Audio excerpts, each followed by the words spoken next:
Okay, we got a bit of a dilemma with another metal roof that we are dealing with. Now, these panels are zip screwed in here.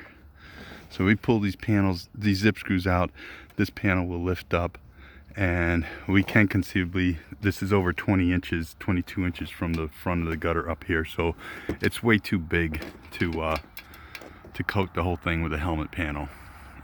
It's just too much.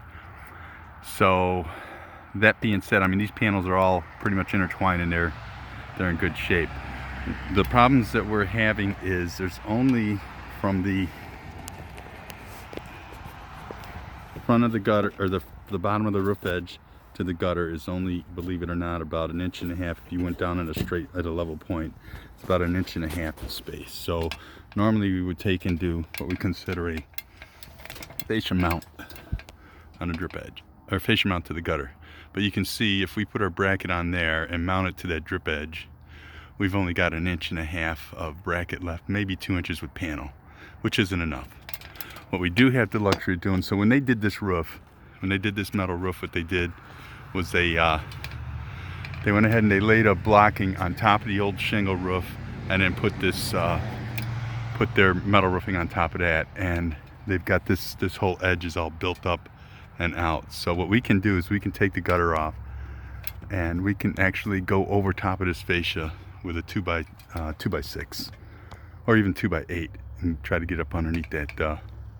2x6 would work actually.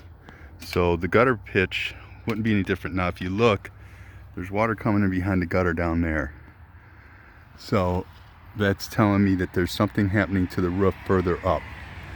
So we see dripping coming in, you know, underneath these shingles, and that's not supposed to happen.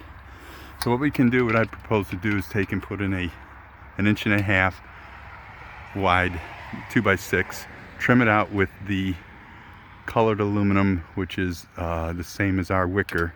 And if she wants to go, and then I'd recommend we can reinstall these gutters for a few bucks more, or we can put a 6-inch gutter on, which would give us a lot more lip, handle more volume, because there's a problem with water coming in behind this roof.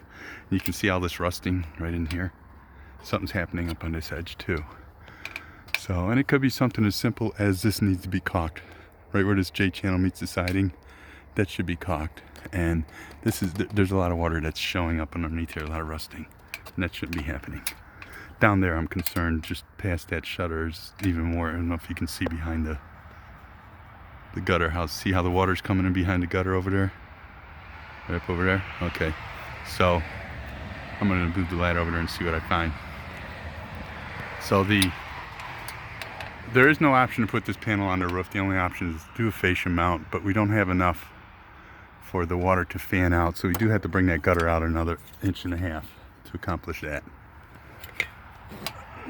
It'll look nice. And of course, obviously, if she chooses the 6-inch to upgrade the 6-inch gutter, then you know, that would help too. So we got a little bit more than what we expected. I got to go over to this standing seam roof and see what we can do there. We're probably gonna do a fascia mount on that also, but just cut the metal roof back is what we can do on that, because we have the luxury to do that. But these shingle roofs, you don't.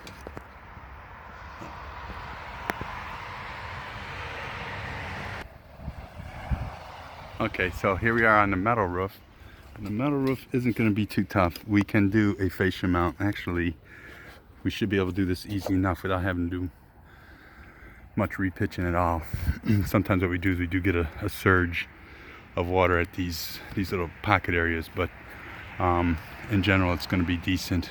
She has got snow slide protectors. That's why these slabs of ice don't slide off on her head, because she has got some protectors up there. So this we can, but what we have got a problem with is, again, what they did was, if you look at this, you see this aluminum here, we have to reflash this whole thing, because there's going to be residual water that gets, you know, behind our panel. And just like this, when they did this brown aluminum here, they needed to add some flashing to cover up over this, and at least put some flashing that goes up underneath the roof and down into the gutter. So we're going to do that before the helmet even goes on. So this gutter looks like this will work just fine. We might have to cut this roof edge back about another 1/2 inch once we get it up there, but it's not going to be as high as this the bottom, the top of the helmet panel is not going to be this high. So she's got a decent pitch on this, and it is filled with muck though, that's for sure. But we may have to just cut this metal roof edge back maybe about an inch in some spots down there. And I think that this is going to be fine to do just a complete fascia mount. This gutter's swaled right in here, so it's holding, because it's filled with debris. And all this water, I got to check to see where these downspouts are. It looks like only one spout over here, and it's a small one. But this is holding water here, and I think we'd have to drop this gutter almost 2 inches to get that water to flow that way.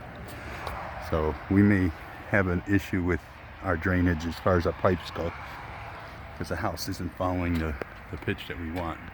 You can see the gutter from the top of the gutter to the metal, the bottom of the roofing over there. You can see there's still a good 1.5 to 2 inches of pitch. I'm going to go verify that at the very end, and it does pitch down here, but it's all holding water here. So this whole corner here is a low spot. And it looks like somebody's had it repitched a couple times. You can see where the old caulk line is. But this needs to be all reflashed, or pre-flashed. And that we want to do before the helmet goes on.